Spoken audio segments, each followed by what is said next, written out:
Oh, oh, oh, oh, oh.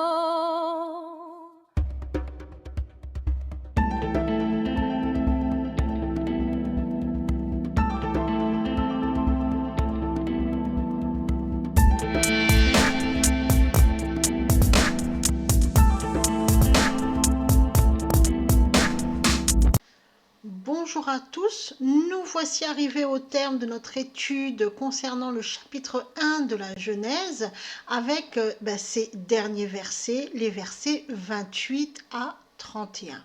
Nous avons vu lors des études précédentes qu'au 5e jour, Dieu a créé l'âme et formé les animaux marins ainsi que les animaux ailés, tous les animaux donc à sang froid. Au 6e jour, Dieu a formé les animaux à sang chaud et créé l'esprit pour former l'être humain. Cela, nous l'avons déjà étudié lors des études précédentes. Dans ces derniers versets du chapitre 1 de la Genèse, Dieu donne ses dernières recommandations à l'être humain et il fixe la nourriture attribuée aux êtres humains ainsi que la nourriture attribuée aux animaux. Essayons de donner le sens le plus proche possible de ce que Dieu dit à l'être humain et aux animaux.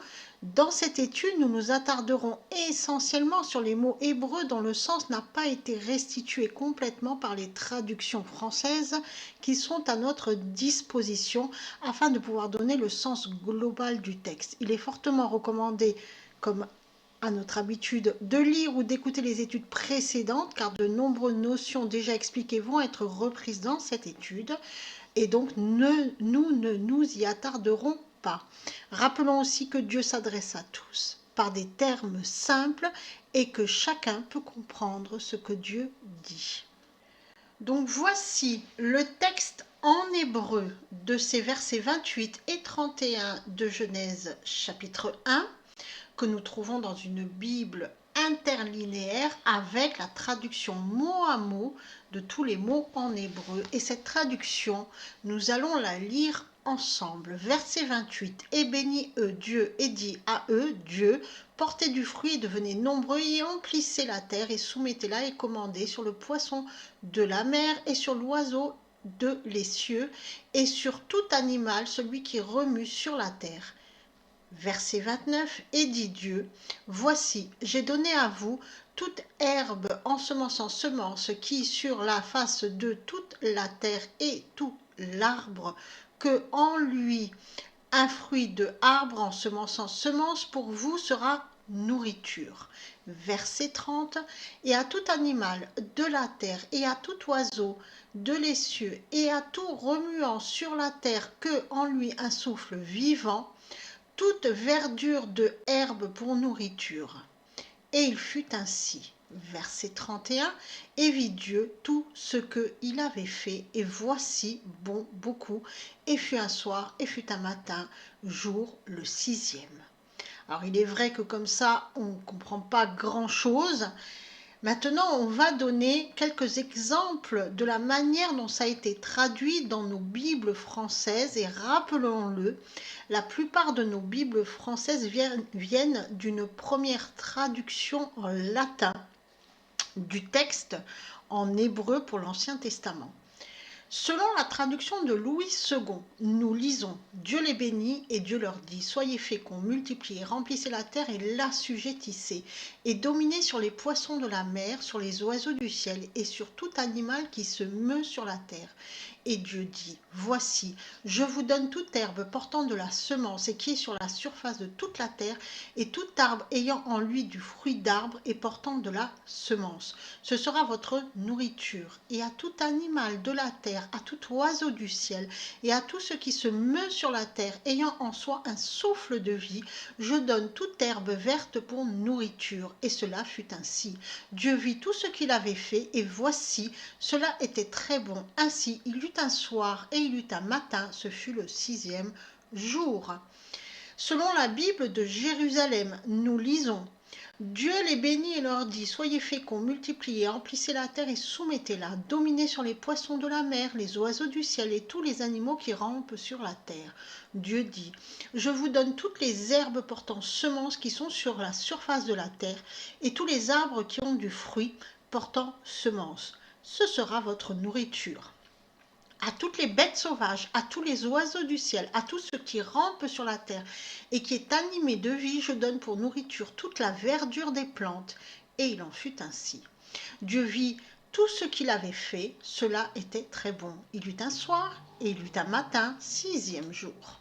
Selon la traduction œcuménique de la Bible, nous lisons: Dieu les bénit et Dieu leur dit: soyez féconds et prolifiques, remplissez la terre et dominez-la, soumettez les poissons de la mer, les oiseaux du ciel et toute bête qui remue sur la terre. Dieu dit: voici, je vous donne toute herbe qui porte sa semence sur toute la surface de la terre, et tout arbre dont le fruit porte sa semence. Ce sera votre nourriture. À toute bête de la terre et qui a souffle de vie, je donne pour nourriture toute herbe mûrissante. Il en fut ainsi. Dieu vit tout ce qu'il avait fait. Voilà, c'était très bon. Il eut un soir, il eut un matin, sixième jour. Selon la Bible juive complète de David Stern, nous lisons: Dieu les bénit, Dieu leur dit: soyez féconds, multipliez-vous, remplissez la terre et assujettissez-la. Dominez sur les poissons dans la mer, les oiseaux dans les airs et toute créature vivante qui rampe sur la terre. Puis Dieu dit: voici, sur toute la terre, je vous donne pour nourriture toute plante portant de la semence et tout arbre avec des fruits portant de la semence. Et à tout animal sauvage, oiseau dans les airs et créatures rampantes sur la terre qui ont une âme vivante, je donne toute espèce de plante verte pour nourriture. Et il fut ainsi. Dieu vit tout ce qu'il avait fait, et voici, cela était très bon. Il eut un soir, et il eut un matin, un sixième jour. Cette dernière traduction n'est pas une traduction issue de la première traduction latine. C'est une traduction qui a été faite, réalisée selon le texte hébreu originel. Donc nous avons trois traductions issues de la première traduction latine et une dernière traduction qui est une traduction vraiment basée sur le texte en hébreu. Que remarquons-nous? Tout d'abord, et sur ce point, toutes les traductions que nous avons lues rejoignent le texte original en hébreu. Au verset 28, Dieu s'adresse à au moins deux êtres vivants, deux êtres humains, puisqu'on a un pluriel, puisqu'il s'adresse à eux et non à lui, et il leur donne l'ordre d'être féconds et de remplir la terre. Donc il y a au moins deux êtres humains. Ensuite, on pourrait dire que Dieu donne ses dernières directives d'abord aux êtres humains, au verset 29, puis aux animaux, au verset 30, et que ces dernières directives concernent la nourriture du corps. Ainsi, on comprend que les premiers humains et les premiers animaux formés, à part les animaux marins, là on n'en parle pas, tous ces animaux-là étaient tous herbivores. Ce qui est surprenant, car même si l'on sait que les premiers hommes étaient herbivores et fructivores, ce qui rejoint, les scientifiques sont d'accord à ce niveau-là avec la parole de Dieu, puisque les scientifiques sont toujours en bisbille, on va dire, avec la parole de Dieu, là, tout le monde est d'accord. On a tous appris à l'école qu'il a existé des dinosaures herbivores et des dinosaures carnivores.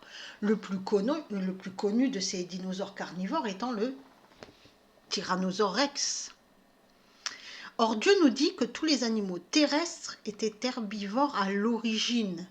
Et cela semble s'opposer aux différentes doctrines scientifiques en vigueur, notamment au créationnisme.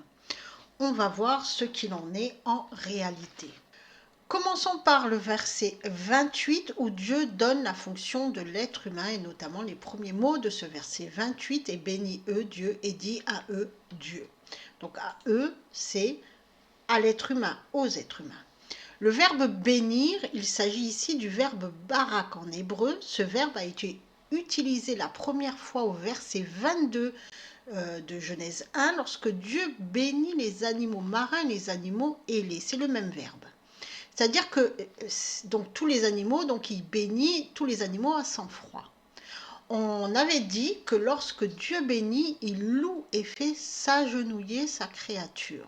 Ce verbe barak a une construction un peu particulière que nous allons voir, Il est construit, donc c'est une racine construite avec 3 lettres.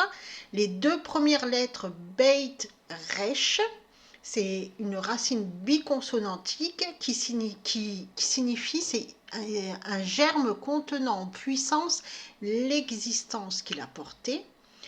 Et aussi fils, AG2, ainsi que pur, vide, champ de blé, froment, grenier. Donc ces 2 lettres, voilà tout le symbolisme, tout ce que contient cette racine biconsonantique. La lettre Kaf, la lettre finale, ici représente la paume de la main. C'est un symbole d'humilité montrant l'acceptation des épreuves. C'est l'aboutissement par les efforts mentaux et physiques. Elle désigne aussi le fait de se courber, de s'incliner, et elle symbolise la lutte contre l'opposition et la force de pouvoir s'éprouver afin de recevoir la récompense. Ainsi, on comprend que toutes les créatures formées que Dieu bénit portent le germe du Créateur en elles. Bénir, c'est aussi rendre fils d'eux. Et donc ici, quand Dieu bénit, il nous rend enfants de Dieu. Et cela concerne l'homme qui est rendu fils de Dieu s'il accepte de s'humilier devant Dieu, c'est-à-dire s'il reconnaît Dieu comme son créateur. Pour les premiers Adam, hommes et femelles, cela coulait de source. Dieu était leur créateur et ils le savaient. Ils ne se posaient aucune question à ce sujet. C'était évident pour eux. Aujourd'hui, l'homme ne sait plus qui est son créateur. Il préfère parler d'évolution, de mère nature, etc., etc. Et c'est pour cela qu'il y a cette notion dans le verbe bénir de l'effort mental et physique de se rendre humble devant Dieu, ainsi que d'une lutte pour recevoir la récompense qui est la vie éternelle de l'esprit. Cette lutte, c'est le combat spirituel. Et ça concerne uniquement les hommes, puisque les animaux, ils font ça naturellement. Ils ne se posent pas de questions. Ils ne se posent pas de questions qui est leur créateur. Ils obéissent naturellement à ce que le créateur a mis en eux, ce qui n'est pas le cas de l'homme. Et béni celui qui accepte Dieu comme son Père, alors il devient Adam, créé à l'image et à la ressemblance de Dieu. Remarquons aussi que cette notion de champ de blé, il est dit dans cette racine biconsonantive de Beit Resh qu'il y a une notion de champ de blé, de froment de grenier. Il est vrai que l'image du blé est souvent reprise par Jésus-Christ dans ses paraboles. Le blé est l'être humain. Et au milieu du blé, il y a l'ivraie. C'est la parabole de l'ivraie. L'ivraie, c'est celui qui ressemble à l'être humain, qui évolue au milieu de l'être humain, mais qui n'est pas un être humain. C'est l'homme sans Dieu. L'homme orgueilleux qui a ajouté au retranché de la parole à la parole de Dieu pour construire sa propre doctrine. L'homme qui pense pouvoir se passer de Dieu. Dans la parabole de l'ivraie, Jésus-Christ dit que l'ivraie sera brûlée au feu, tandis que le blé sera amassé dans le grenier. Ça, c'est pour la fin des temps. Comprenne qui pourra, comprenne qui voudra. Dieu donc bénit eux, c'est-à-dire l'Adam mâle et l'Adam femelle qu'il a créé à son image et à sa ressemblance, c'est-à-dire avec un esprit. Puis il leur donne leur fonction, leur directive avec le verbe amar, le verbe dire, traduit par dire, que nous avions déjà rencontré de nombreuses fois lors de nos études précédentes, notamment au verset 3, 6, 9, 11, 14, 20, 22, 24 et 26. Dieu prononce une parole qui aura des répercussions dans le futur. Et cette parole s'adresse aux êtres humains à ce qu'ils doivent faire. Que doivent-ils faire ?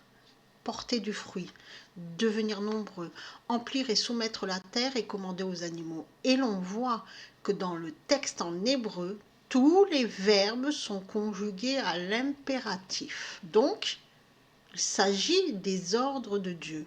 En bénissant les êtres humains, Dieu les rend capables d'accomplir ses ordres. Et comme la conjugaison du verbe dire amar en hébreu est au futur, ces ordres sont donnés pour le futur. Quels sont les commandements que Dieu donne à l'être humain ? Les 3 premiers, porter du fruit, devenir nombreux et emplir la terre.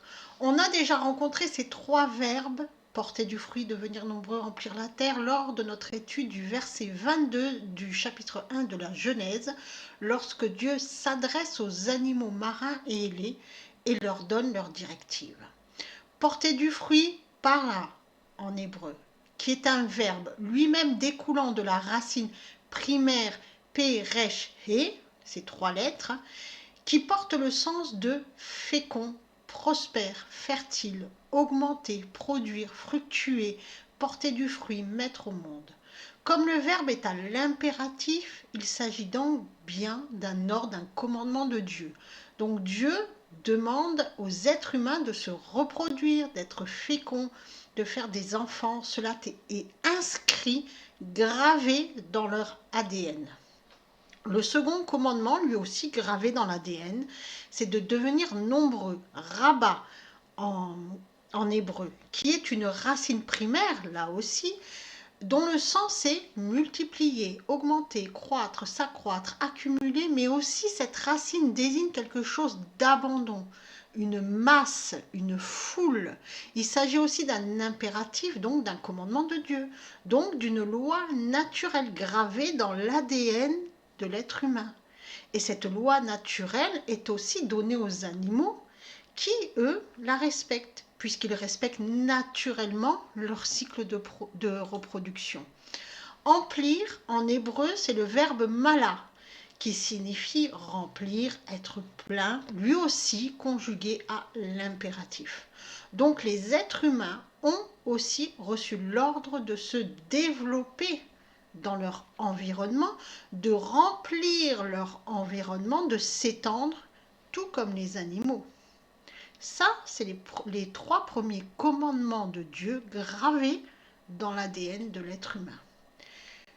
Le quatrième commandement, de soumettre la terre. Soumettez la terre, encore un verbe conjugué à l'impératif. Il s'agit du verbe kabash en hébreu qui signifie assujettir, subjuguer, forcer, garder sous, amener en servitude. La racine de ce verbe, kaf, beit, sin, donc ces trois lettres, désigne assujettir, soumettre, vaincre, mettre sous ses pieds, dompter et agneau. Donc, l'homme doit dominer sur la création, car la création est faite pour l'homme. L'homme est au centre de cette création. Il doit dompter la terre, mais avec respect, comme un berger qui s'occupe de ses brebis, de son agneau. Il doit s'occuper de la terre avec respect, ne pas l'abîmer, y faire attention. Et enfin, le dernier commandement que Dieu donne à l'être humain, c'est de commander. Il s'agit du verbe rada en hébreu, qui dans certaines versions de nos Bibles en français a été traduit par le verbe commander, dans d'autres par le verbe dominer. Donc nous avons et dominer ou et commander, verbe qu'on a déjà vu lors de notre étude du verset 26 du chapitre 1 de la Genèse. Dans ce verset 26, Dieu donne l'ordre aux deux êtres humains créés de régner avec amour sur les animaux, comme Dieu règne sur l'être humain avec amour. Donc Dieu règne sur l'être humain et nous, on doit régner sur les animaux avec amour. Et là, Dieu redit exactement le même commandement, le même ordre aux êtres humains, comme pour insister sur le fait que l'homme doit prendre soin de tous les animaux et les traiter avec respect, comme Dieu lui-même prend soin de tous les hommes et les traite avec respect. C'est ça que Dieu nous demande de faire. Et maintenant, rapidement, nous allons voir les versets 29, 30 et 31 du chapitre 1 de la Genèse. Nous allons les voir rapidement parce qu'on a déjà étudié quasiment tous les mots qui se trouvent dans ces versets-là lors de nos études précédentes. Le verset 29, Dieu donne pour nourriture à l'être humain tous les fruits des arbres, tous les légumes et toutes les céréales. Donc, les premiers êtres humains créés étaient essentiellement herbivores et fructivores. Remarquons que Dieu ne dit pas à l'homme de manger de l'herbe, de l'herbe qui pousse comme ça, du gazon, si on peut dire, mais bien des céréales et des légumes ainsi que des fruits. C'est ça qu'il nous dit. Voici, j'ai donné à vous toute herbe ensemençant semence, céréales, sur la face de la terre et tout l'arbre que en lui porte un fruit. Donc ça, c'est tout ce qui est fruit. Et donc dans les herbes portant semences, nous avons aussi les légumes. Donc ça, c'est la nourriture de l'homme. Et ce commandement-là, ce que dit Dieu, ce que donne Dieu à l'homme pour nourriture, va changer après le déluge, où Dieu va dire à Noé qu'à présent l'homme peut manger de la viande. Donc il s'est passé quelque chose génétiquement lors de cet événement du déluge pour que l'homme puisse digérer la viande. Au départ, ce n'était pas le cas.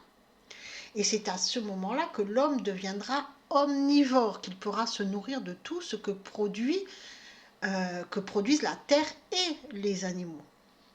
Ensuite, nous avons la nourriture qui est attribuée à tous les animaux.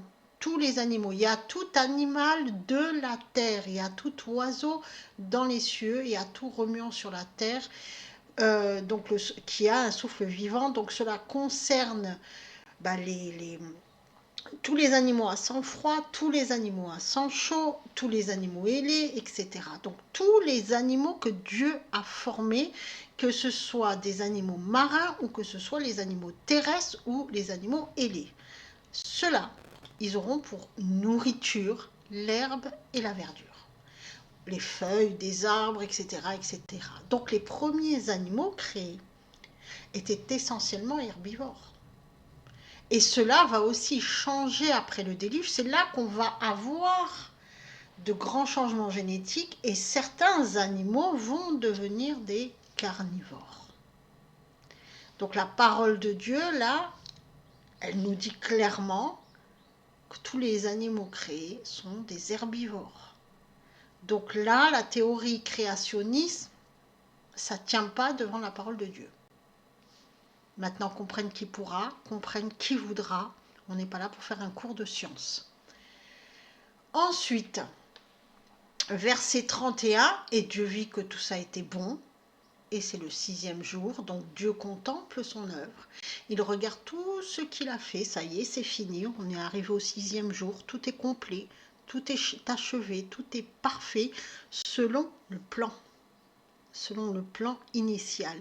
Et toute la création est bonne. Donc tout ce que Dieu a créé est bon. Il n'y a rien de mauvais dans la création. Ainsi, au 6e jour, Dieu a formé donc les animaux terrestres, puis il a créé les 2 premiers êtres humains et les a établis dans la création, dans le fameux jardin d'Éden, mais ça on le voit au chapitre 2 de la Genèse, et il leur a donné de ordre comme commandement de prendre soin de toute la création et de se multiplier. Voilà comment se termine ce chapitre 1 de la Genèse. Et ensuite, bien sûr, au 7e jour, Dieu se repose. Ça, c'est encore une autre histoire, parce que dans ce terme de se reposer, ça ne veut pas dire que Dieu va se coucher et qu'il laisse faire les choses. Ça veut dire que Dieu, maintenant, il va gérer tout ça. Il va gérer et il va aider l'homme à prendre soin aussi de toute la création. Maintenant que tout ça est dit, on va pouvoir donner une traduction sémantique, et je dis bien une traduction sémantique de tous ces versets, 28 et 31 de Genèse chapitre 1.